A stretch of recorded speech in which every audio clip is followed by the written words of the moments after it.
went walking that ribbon of highway, I saw above me that endless skyway. I saw below me that golden valley.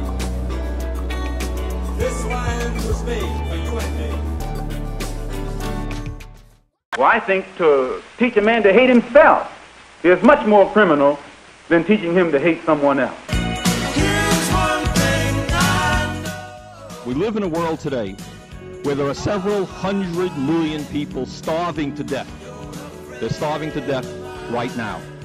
All over this country today, there is a certain demoralization. And the demoralization is that some people believe that what goes on in the White House and what goes on in the Congress reflects the will of the American people. And by assembling here today as the Rainbow Coalition and its other groups from 46 states in America, what we are saying very loud and clear is that Ronald Reagan and his billionaire friends do not represent America, but we do. In some of the largest cities in America, 50% of the kids are not graduating high school. The cost of college education in this country is zooming up, so you have to be a wealthy person to send your kid to college. There was once a dream that my parents had and many people's parents had, that if you work hard and go to school, you can get a college education. But what people like this gentleman do not know is, for example, that in Scandinavia, in Sweden, you've had socialist governments for decades, that in fact that country is probably in most respects more democratic than the United States. They have 80 or 90% of the people voting. They have strong labor unions. They have a more open media. They have a healthcare system guaranteeing healthcare to all of the people. Not to say that that's utopia. This land was made for you and me. A time when the wealthiest people of this country have seen a tremendous increase in their income, while at the same time the standard of living of working people and poor people has declined.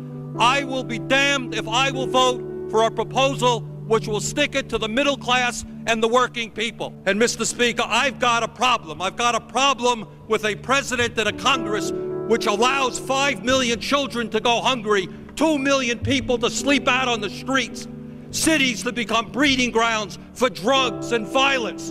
And they say, we're getting tough on crime. If you want to get tough on crime, let's deal with the causes of crime.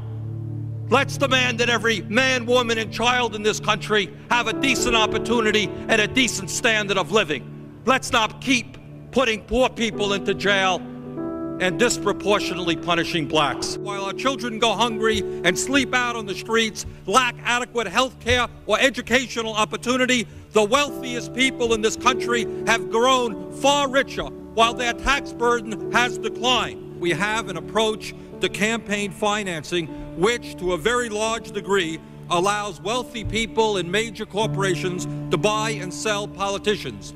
The rich get richer, the poor get poorer, and ordinary Americans are shut out of the political system. This land was made for you and me.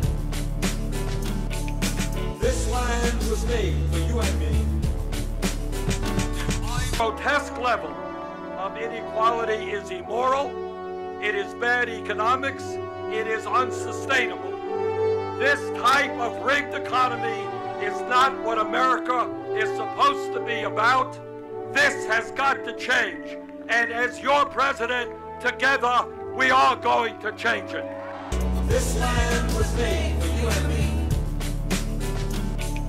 This land was made for you and me.